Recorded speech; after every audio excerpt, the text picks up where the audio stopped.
Sugar মাউন্টেনে গাড়ি উপরে উঠতে পারছে না, কতক্ষণ পরে আগে ব্যাক গিয়ার দিয়ে নেমে যাচ্ছে গাড়িগুলো। তারপরে ট্রাক আসলো, ট্রাক পুশ করে করে ক্লিন করে গেল, কিন্তু পুরো রাস্তা আইস হয়ে গেছে। Specially cars finding difficult to drive. SUV তা চলছে, truck is a must, SUV is fine. কতক্ষণ আগে আমাদের ড্রাইভের পাশে এই রাস্তাতে গাড়ি স্কিড করে আগিয়ে গিয়েছিল, ধরে রাখতে পারছিলাম না। এখন আমি শিক্ষা পেয়ে গিয়েছি, এখন আমি একদম স্লো চালাচ্ছি।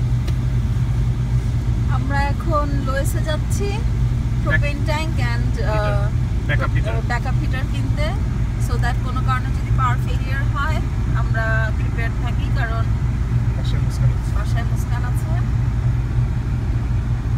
রাস্তা তো ঠিকই আছে, রাস্তা আইস হয়ে গেছে, তো ব্রেক ধরতেছে না, ওরা ক্লিন করে গেছে, বাট ইনসাইড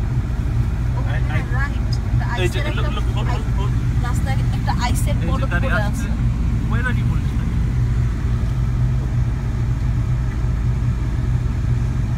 এরকম 20টা থেকে 30টা গাড়ি আমাদের এরিয়াতে ঘুরছে আইস সরানোর জন্য রাস্তা থেকে।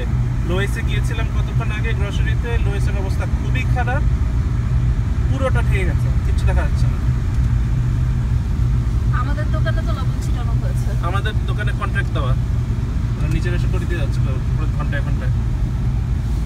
সি হোয়াটস হ্যাপেনিং, কাদা জমে আইস হয়ে যাচ্ছে।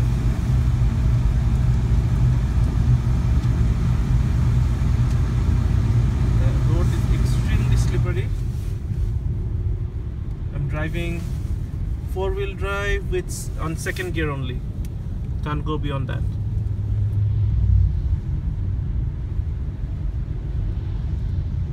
এখন কুয়াশাটা একটু কম, বিকজ একটু আগে এই জায়গাটা পুরো সাদা হয়েছিল, এখন কিন্তু হালকা দেখা যাচ্ছে, সো কুয়াশাটা একটু কম আগের থেকে।